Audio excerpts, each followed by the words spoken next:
Huberto Mario, periodista, trabajó en la Embajada de Cuba en Venezuela, está con nosotros, bienvenido. ¿Cómo tú estás? Sí, a mí me gusta siempre que tú estés acá, porque hablamos de Venezuela y Gracias. destapas esa olla, que muchos no saben cómo la de hoy, el silencio de la muerte de más de un centenar de médicos cubanos en Venezuela, en circunstancias extrañas. Claro. ¿Qué es lo que ha pasado? Porque es cierto que en Venezuela víctimas de la violencia, miles, más que en una guerra. Pero ¿cuál es el caso de los cubanos? Mira, ahora que dices víctima de la violencia y más que en una guerra, en el 16 de diciembre del año 99, cuando llegan los primeros 599 cubanos a Venezuela, cuando la tragedia de Vargas, Fidel fue a despedir la brigada allá al aeropuerto 5 del Guajay, en el aeropuerto internacional José Martí, pero la terminal 5, y ordenó 72 horas antes que cada brigadista llevara las chapillas. Es decir, hay una chapilla que cuando los cubanos estuvieron en la guerra en Angola, tú siempre peleabas con la chapilla puesta y si morías en combate, esa chapa se te pone en la boca para identificar el cadáver. Eso lo utilizó Fidel con esa primera brigada, porque Fidel sabía que exponía a la brigada no solo a salvar vidas humanas, a trabajar allí como médico, sino que él sabía el nivel de delincuencia que ha existido siempre en Venezuela y que podían ser asesinados. Bueno, es que a donde estaban destinados a atender, o a donde están destinados a atender la misión Barrio Adentro, Claro. que es así como se llama, es en las zonas más populares y de mayor peligrosidad del país. Pero Barrio Adentro nace en el 2003, como tú conoces, estamos hablando del 99. Ya pasa el temporal, escampó, entonces de manera experimental Chávez le pide en aquel momento a Fidel que algunas brigadas vayan a otros lugares del país, van al Zulia, van a San Cristóbal, van a Aragua, van a Valencia, van algunos, y muchos allí se quedan en Vargas, que era el estado mayor de... Que estaba afectado por un deslave que hubo. Por el deslave que hubo. hubo. Damnificados. Y ahí comienzan las cosas de las muertes, porque lo primero fue la irresponsabilidad de los médicos cubanos, de los hombres fundamentalmente, que pedían carros prestados ya a sus pacientes, se iban los fines de semana, por supuesto, en busca de las licorerías y trago con timón no pega. Y venían los accidentes fatales. Esa es la primera causa de muerte que no quiere reconocer el Estado. Otra causa de muerte es el suicidio. No es que se hayan suicidado 40 médicos ni 100 médicos, pero hay suicidio y eso políticamente afecta tanto al régimen de La Habana como al régimen de Caracas. ¿Suicidios por qué? Ok, mira. ¿Qué pasaba si estaban en tierra de libertad? Naciendo la misión médica en Venezuela, y ya yo que estoy en Venezuela, voy como comentarista deportivo a una eliminatoria de fútbol en Surinam, muy cerca de Venezuela, y en ocasión de la cumbre de los 77, Fidel, el primer ministro en ese momento de Surinam le pide a Fidel unos médicos cubanos, y van 5 médicos cubanos para Surinam en abril del año 2001. Como sabemos, Surinam tiene un 8.4% de población, es decir, poblado, lo demás es selva, monte y culebra, como dicen los venezolanos, y una población de una descendencia cimarrona fundamentalmente. Los médicos comienzan a trabajar.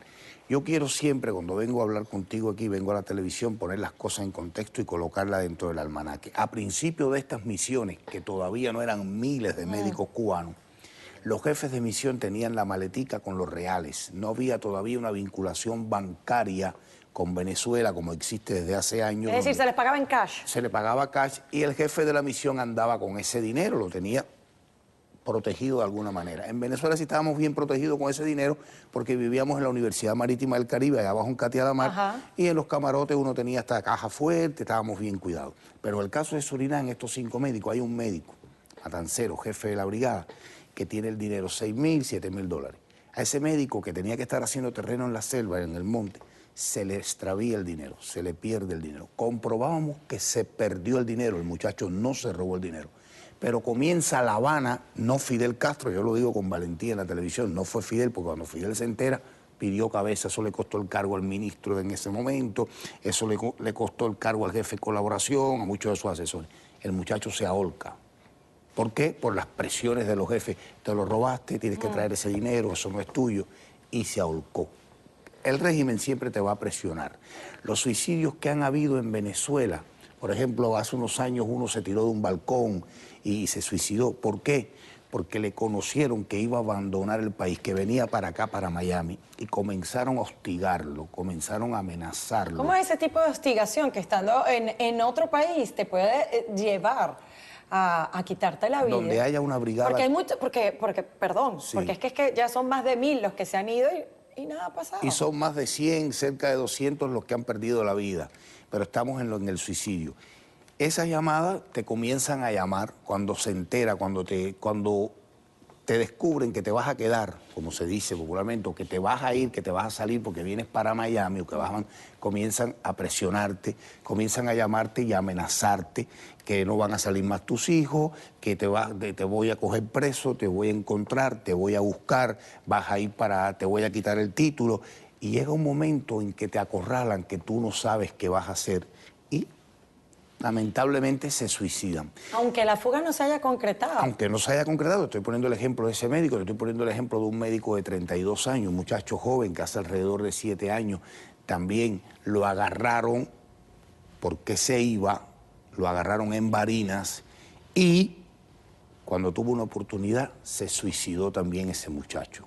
Es decir, prefieren morir antes de regresar a una cárcel en Cuba, antes de que le quiten el título como médico, antes de que lo manden para una montaña sin condiciones a trabajar. No es lo mismo trabajar en la cordillera de los Andes, en Venezuela, cuando aquella Venezuela tenía libertad y tenía acceso a todo y no podía resolver sus problemas, que irte para el Pan de Guajibón o la cordillera de los Órganos en Pinar del Río, que no tienes nada que comer. Ahora, esa es la causa por la cual muchos de esos cadáveres no llegaron a Cuba, porque hay familiares que entonces reclamaban los cuerpos de sus familiares fallecidos. ¿A dónde paraban Muy esos? buena la ¿A pregunta dónde tuya, paraban el comentario. esos Mira, ¿qué cuerpos? pasa?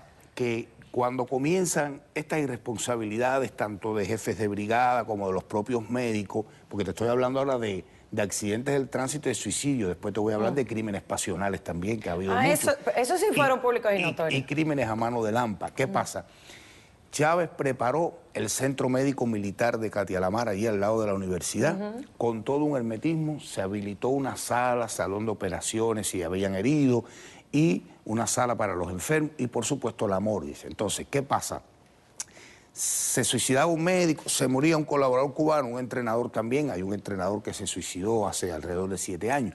Entonces, ese cadáver trataban rápido de rescatarlo, estoy hablando del grupo operativo de la inteligencia cubana, para que la prensa seria de Venezuela no descubriera la verdadera causa y lo publicara.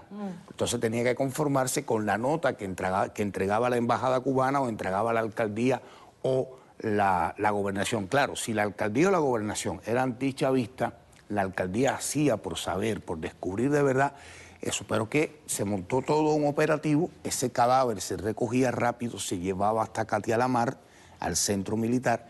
Si no había marcas en el cuerpo, entonces venía el diagnóstico de que había muerto por infarto o que había muerto repentinamente por un derrame cerebral, un aneurisma, algo de eso.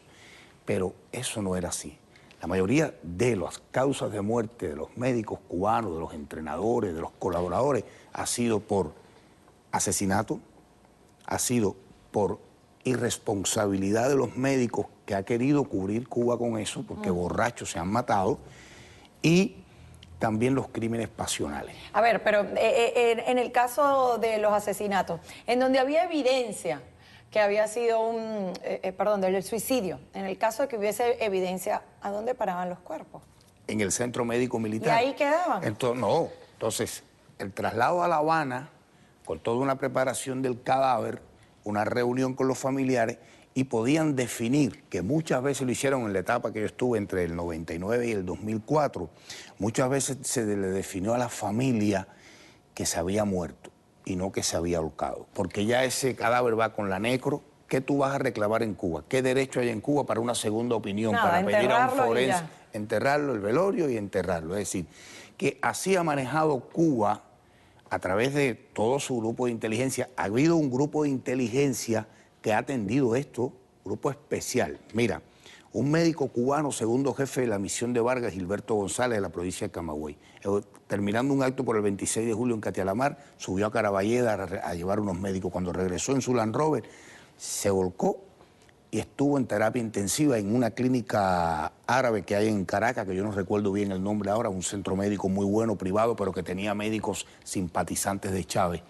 A mí me tocó allí junto con Amado Hernández hacer guardias operativas para cuidar el cuarto donde estaba Gilberto y ninguno de ustedes pudiera entrar. Le cambiamos el nombre al paciente una vez que como a los 22, 23 días que ya él pudo salir de ahí en una Cruz Roja, un avión Cruz Roja, directo a La Habana. A partir de ahí, secreto de Estado, cualquier accidente, cualquier muerte de los médicos cubanos. Hay médicos que se han suicidado, fíjate.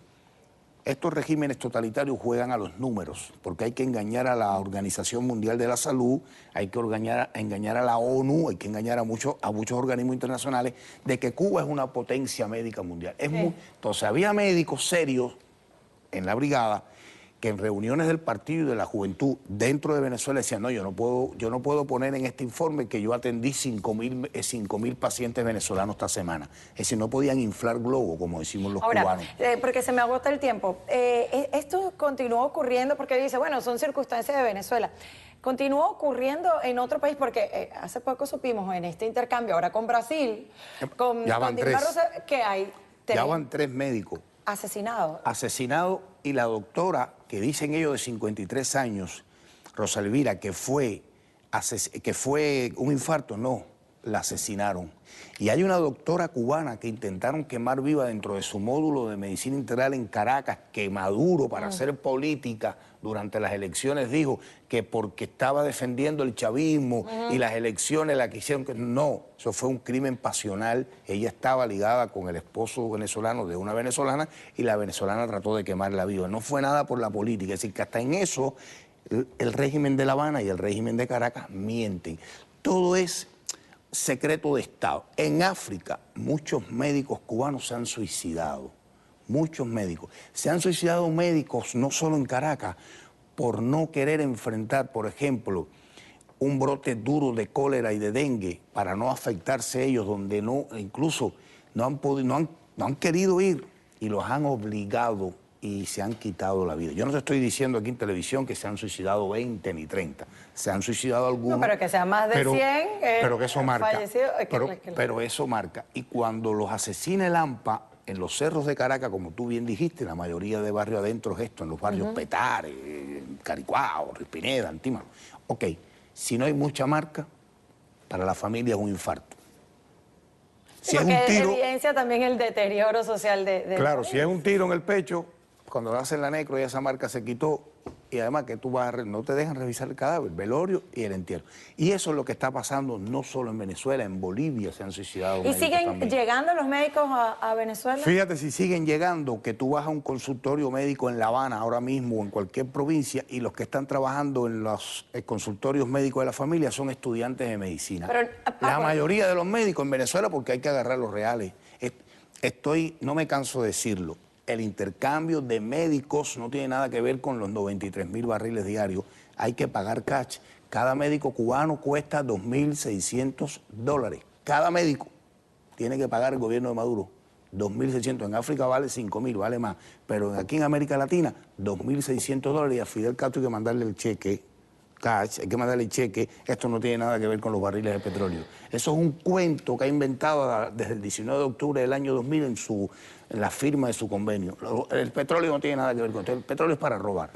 Gracias, Huberto Mario, por haber estado acá en A Mano Limpia. Hacemos una pausa, al regreso, polémica en Miami también por la aprobación para construir un segundo museo dedicado al exilio cubano. ¿Qué es lo que está pasando? A la vuelta les contamos.